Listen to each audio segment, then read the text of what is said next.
ఓం సాయిరామ్. ఈరోజు సాయి స్ఫూర్తిలో భగవంతునిపై నమ్మకమే శ్రీరామ రక్ష. భగవంతుడు వేయి కన్నులతో ఎప్పుడూ మనల్ని చూస్తూనే ఉంటాడు. దయగల ఆ తండ్రి మనల్ని కన్నీటిలో ముంచివేయడు. కానీ అప్పుడప్పుడు మన నమ్మకాన్ని, సహనాన్ని, శ్రద్ధను పరీక్షిస్తుంటాడు. కష్టాలు వచ్చినప్పుడు మనం త్వరపడి దైవాన్ని నిందిస్తాం. సాయినాథుని దయాగుణాన్ని అనుమానిస్తూ ఉంటాం. ఇది కూడా దైవం కల్పించిన మాయే అని గుర్తించలేం. నిజంగా దైవతత్వం తెలిసి అచంచలమైన భక్తి, నమ్మకం కల భక్తులను ఈ మాయలు, కష్టాలు ఏమీ చేయలేవు. మనిషి ఉన్నత స్థానాన్ని చేరాలి అంటే కొంత శ్రమ అవసరం కదా.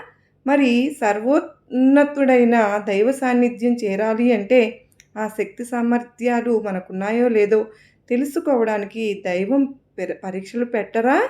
నిజానికి కష్టాలే మనిషిని దైవానికి మరింత దగ్గరకు చేరుస్తాయి. కొలిమిలో వేసిన బంగారంలా మనిషి కష్టాలలో నిగ్గు తేలుతాడు. కష్ట సమయంలో నమ్మకం ఇచ్చినందుకు మనోబలం ఇచ్చి కష్టాలు దాటించిన దైవానికి కృతజ్ఞత చెప్పుకోవాలి.